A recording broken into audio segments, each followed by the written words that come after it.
दिसंबर के महीने में पिछले साल हमने जॉन सीना का आखिरी मैच देख लिया। इसका मतलब कि जॉन सीना अब रिटायर हो चुके हैं, लेकिन शायद जॉन सीना रिटायर नहीं हुए हैं और जॉन सीना वापस आ सकते हैं। मैं कोई मजाक नहीं कर रहा और मैं उनके इन रिंग रिटर्न की बात कर रहा हूँ, कोई अपीयरेंस की बात नहीं कर रहा, जो वैसे आजकल डब्ल्यूडब्ल्यू के लिए रेगुलर करते हैं। तो अभी रिसेंट इंटरव्यू था जॉन सीना का और यहाँ पे उनसे पूछा कि भाई सही में तुम रिटायर हो गए हो क्या, इसके बाद तुम वापस नहीं आओगे? तो जॉन सीना ने बोला कि देखो, नेवर जो एक वर्ड है ना, ये बहुत ज्यादा अपने आप में स्ट्रांग होता है और एक कंडीशन जॉन सीना ने डाल दी कि क्या उन्हें रेसलिंग रिंग में वापस लेके आ सकती है। तो जॉन सीना ने बोला कि किसी बंदे को अगर मुझे रेसलिंग रिंग में दोबारा वापस लाना होगा तो वो चीज हो सकती है, लेकिन उसके लिए मुझे इतने इतने पैसे तुम्हें देने पड़ेंगे कि लिटरली इस चीज को उन्होंने एक टर्म दे दी और वो कहते हैं फाइनेंशियल एस से जो वर्ड होता है, समझ लो कौन सा वाला वर्ड, ये करना हो जाएगा वो उस बंदे के लिए, तब जाके मैं रेसलिंग रिंग में एक मैच करने के लिए वापस आ सकता हूं। तो वही बात है कि देखो, बिजनेस ही ये है। अब जॉन सीना मतलब एक अगर जॉन सीना के पर्सपेक्टिव से देखे तो उनका कहना यह है कि देखो, वैसे तो मैं रिटायर हो चुका हूं,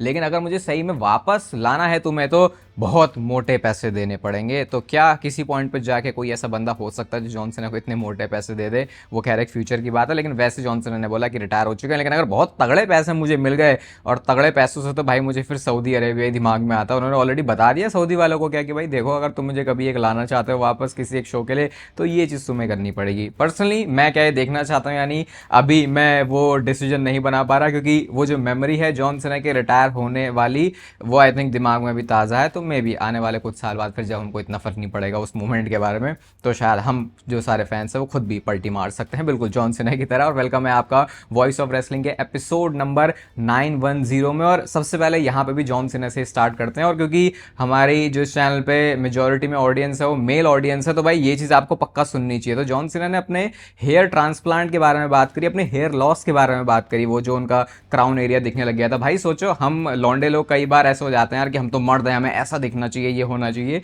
लेकिन जॉन सीना जैसे बंदे ने बोला कि उनके लिए भी कैसे ये इनसिक्योरिटी थी और उनकी वाइफ ने इस चीज में उनको बहुत ज्यादा हेल्प करी। और जॉन सीना ये बात भी बोलते हैं कि उन्होंने बहुत टाइम तक अपनी जो स्किन केयर है उसको इग्नोर किया था, अवॉइड किया था, लेकिन अपनी वाइफ से बातचीत करके उन्हें पता चला कि ये चीज़ कितनी ज़रूरी है, तो वो सनस्क्रीन का भी यूज़ करना चाहिए, ज़्यादा से ज़्यादा इस चीज़ को भी प्रमोट कर रहे थे। तो इस समय ये पता चलता है भाई कि ठीक है, इंसान बहुत बड़ा भी अगर क्यों ना हो जाए, तो कई बार हमारे अंदर अपनी छोटी छोटी बैटल्स चलती रहती है ना, तो वो सिर्फ आप ही नहीं हो, वो जॉन सीना जैसे लेवल पे भी होता। तो भाई फिर भी हम तो काफ़ी हद तक अपने आप को उस हिसाब से उस लेवल पे थोड़ा सा नीचे रख के देख सकते हो। तो मे बी आपके लिए थोड़ी सी एक मोटिवेशन वाली या फिर कुछ इंस्पायरिंग चीज़ हो सकती है, जैसे भी करके आपको इसको लेना हो। और मैं ऐसी चीज़ें अपने इंस्टाग्राम की पर्सनल पेज पे शेयर करता हूँ। अगर आप मेरे से पूछते हो भाई बालों के बारे में, स्किन के बारे में, यहाँ पे मुझे वो इतना शेयर करना पसंद नहीं है, क्योंकि भाई वो कंटेंट थोड़ा अलग सा है। हाँ, लेकिन प्रोटीन के बारे में हम लोग दबा के बात कर लेते हैं यहाँ पे, तो आप उसके लिए इंस्टाग्राम पे मेरे पर्सनल पेज पे आ सकते हो। तो ये शायद किसी को हेल्प कर सकता है जॉन सीना ने जो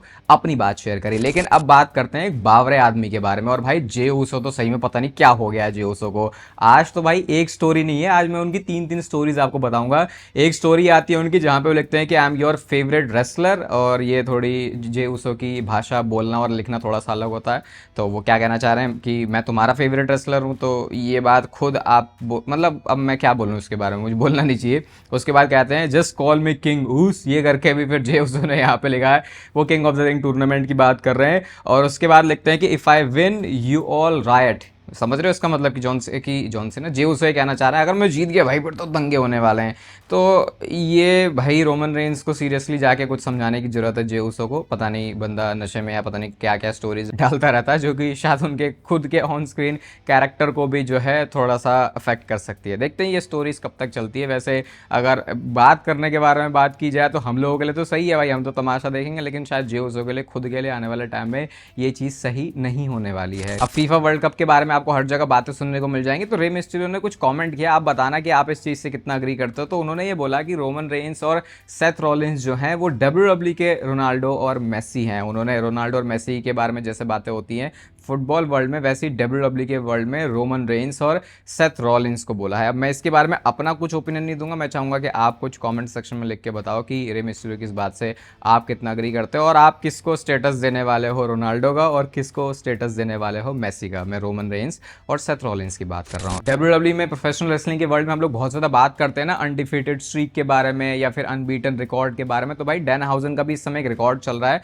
और रिकॉर्ड ये है कि जब से वो डब्ल्यूडब्ल्यू में आए हैं उनका रिकॉर्ड है है 9-0 का, यानी सारे ही सिंगल्स मैचेस के अंदर अब तक डैनहाउजन ने विक्ट्री ही अर्न करी है। अब तक एक भी उनका लॉस आना बाकी है। पिछले कुछ टाइम से वैसे डैनहाउजन के बारे में अब इतनी ज़्यादा चीज़ें उतनी पेस पे नहीं चल रही जैसा वो अर्ली टाइम में हुआ था। क्या क्रिएटिव लोगों का वही टाइम आ गया कि अरे यार अब इससे मन भर गया, अब कोई दूसरी चीज़ के ऊपर स्विच करते हैं। ये चीज़ अगर आपने डैनहाउजन के साथ करी, भाई आपसे ज़्यादा बेवकूफ़ आदमी और कोई नहीं होने वाला। वैसे तो आपने बहुत सारे काम ऑलरेडी कर दिए हैं कि आपको बेवकूफ़ का स्टेटस मिल जाना चाहिए, लेकिन डैनहाउजन जो कि मर्चेंडाइज अच्छी सेल करवा रहा है, एक कोई मेन इवेंट स्टेटस का बंदा कोई उसको नहीं बोल रहा, लेकिन जो उसका काम है वो बहुत अच्छी तरीके से करता है। तो आई होप यहाँ पे चीज़ों को फंबल ना किया जाए। और जब भी चीज़ों को फंबल करने की बात आती है तो दिमाग में नाम लोगों का आता है इससे पहले वाले क्रिएटिव हेड और कंपनी के सीईओ विंस मैकमैन का, जो कि कंपनी के चेयरमैन थे। तो टेडी लॉन्ग ने कुछ कमेंट किया है विंस मैकमैन के बारे में। वो कहते हैं कि अगर फैंस को दोबारा से फुल्ली इन्वेस्टेड करना है डब्ल्यूडब्ल्यू प्रोडक्ट में तो फिर विंस मैकमैन को वापस लाने की जरूरत है। ये टेडी लॉन्ग ने बोला कि विंस मैकमैन को वापस आ जाना चाहिए अगर फिर से डब्ल्यूडब्ल्यू के अंदर वैसी वाली आपको फील लेके आनी है जैसे कि वो पहले के टाइम में हुआ करती थी। तो इसके ऊपर ऑब्वियसली लोगों के अलग अलग ओपिनियंस होने वाले हैं अब जो उन्होंने स्टेटमेंट दिए विंस मैकमैन के बारे में। और विंस मैकमैन के केस से रिलेटेड भी एक बात है, जो जनरल ग्रांट के साथ उनका केस चल रहा है, आपको पता है बहुत टाइम पहले। अब मैं ज़्यादा बताता नहीं इसके बारे में क्योंकि भाई इस चीज़ से हमें ज़्यादा कुछ लेना नहीं, लेकिन कुछ एक चीज़ है जो कि शायद मुझे लगता है शेयर करनी चाहिए क्योंकि फिर आगे आपके पास भी क्लैरिटी रहे। तो अभी कोर्ट में कुछ तो ऐसा हुआ है कि अब इस केस से रिलेटेड कोई भी चीज़ें पब्लिक नहीं की जाएंगी। मतलब जैसे पहले भी बहुत कमी हो रही थी, लेकिन अब इस केस से रिलेटेड कुछ भी चीज़ें पक्की पब्लिक नहीं होंगी।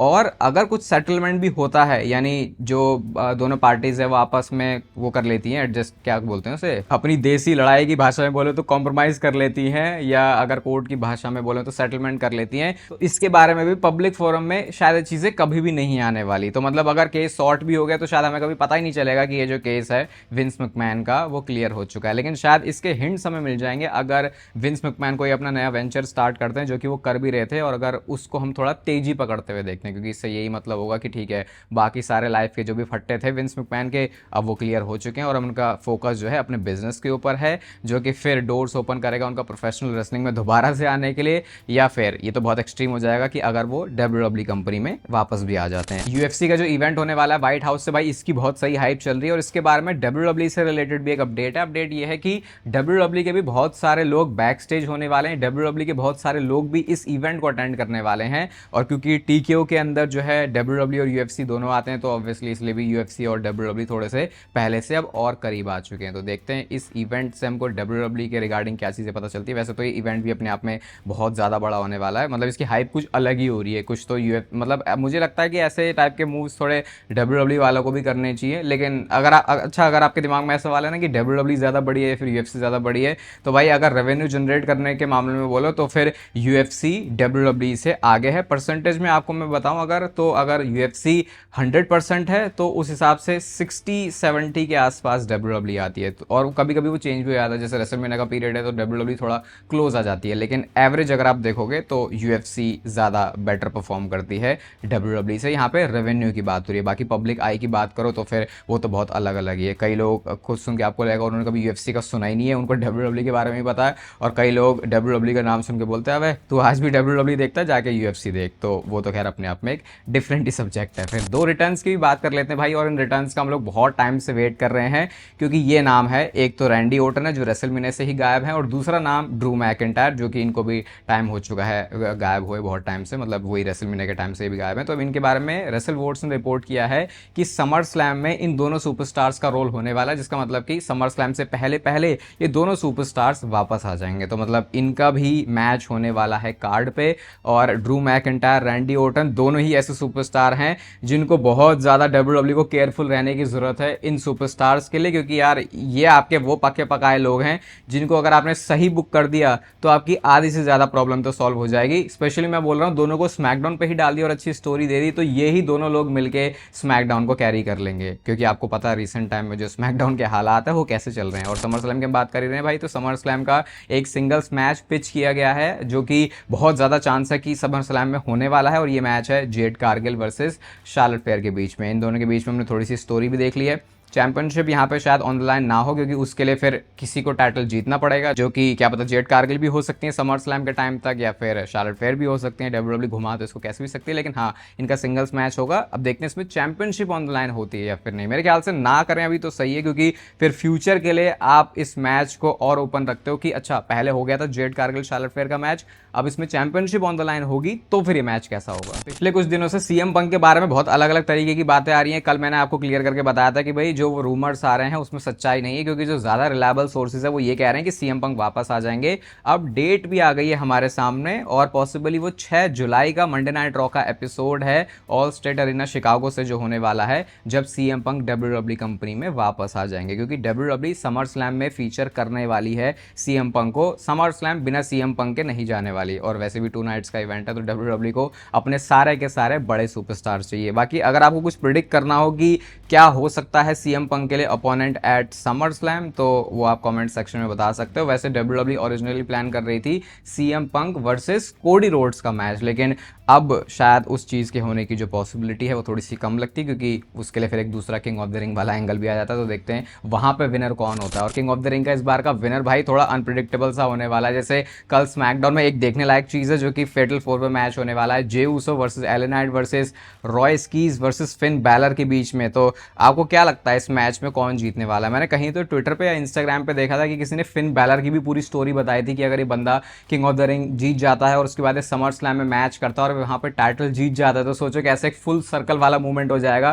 क्योंकि फिन बैलर ने पहला जो डब्ल्यूडब्ल्यू कंपनी में वर्ल्ड टाइटल जीता था, ओनली जो वर्ल्ड टाइटल जीता था वो समर स्लैम में ही था, सेथ रॉलिंस को हरा के, जो कि इनॉग्रल यूनिवर्सल चैंपियनशिप के लिए था। तो अगर इतने सालों बाद दोबारा से ऐसा कुछ कर देते हैं फिन बैलर, तो भाई वो फैंस के लिए एक बहुत ही एक मतलब मूवमेंट हो जाएगा जिसे वो याद रखेंगे आने वाले टाइम के लिए। लेकिन क्या डब्ल्यूडब्ल्यू ट्रिगर पुल करेगी, वो एक बहुत बड़ा क्वेश्चन है। और इस बार का किंग ऑफ द रिंग का विनर कुछ अलग तो होने वाला है, क्योंकि जो जो बड़े बड़े नाम थे, फिर जो जो लग रहे थे कि ये जीतने वाले हैं, अब वो पूरी तरीके से इक्वेशन से बाहर हो चुके हैं। रोमन रेंज के बारे में एक बड़ी इंटरेस्टिंग रिपोर्ट आई है, जो कि अभी की नहीं है, ये पिछले साल की है। तो रिपोर्ट ये आई है कि लास्ट ईयर क्रिएटिवली कुछ ऐसी चीजें डिस्कस हो रही थी जिसको रोमन रेंज ने मना कर दिया कि भैया ये चीज मैं नहीं करना चाहता, मैं नहीं कर रहा ऐसा कुछ भी। तो उसके बाद निक खान को इन्वॉल्व होना पड़ा और उनको मनाना पड़ा रोमन रेंज को उस क्रिएटिव आइडिया के लिए जिसको रोमन रेंज ने ओरिजिनली टर्न डाउन कर दिया था कि भैया ये चीज तो मैं नहीं करने वाला। अब अगर आप यहाँ पे स्पेकुलेट करो या फिर अपनी अपनी प्रिडिक्शन करो, तो वो लास्ट ईयर का ऐसा क्या आइडिया था? याद है लास्ट ईयर कैसे वो ट्रिपल एच और रोमन रेंज के बीच में बैक स्टेज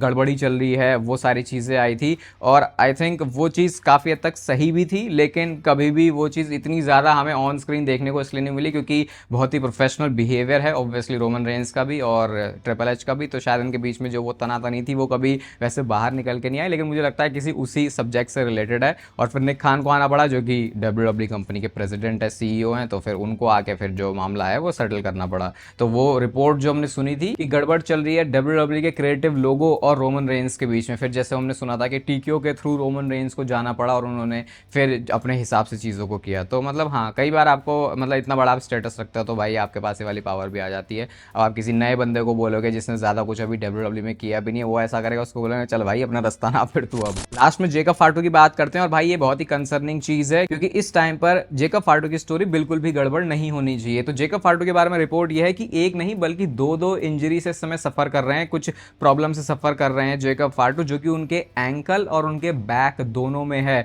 और रिपोर्ट्स ये भी कह रही है कि इसी वजह से जो अभी रिसेंट मैच हुआ था क्लैश इन इटली में, ये जो ट्रैवल कॉम्बैट हुआ था, उसमें रेस्ट्रिक्टेड थे बहुत ज्यादा जेकब फाटू, और वो पूरी उनकी वो जो मोबिलिटी है वो क्योंकि आई नहीं है, तो इस वजह से वो मैच भी बिल्कुल वैसा बिल्कुल तगड़ा वाला नहीं दे पाए।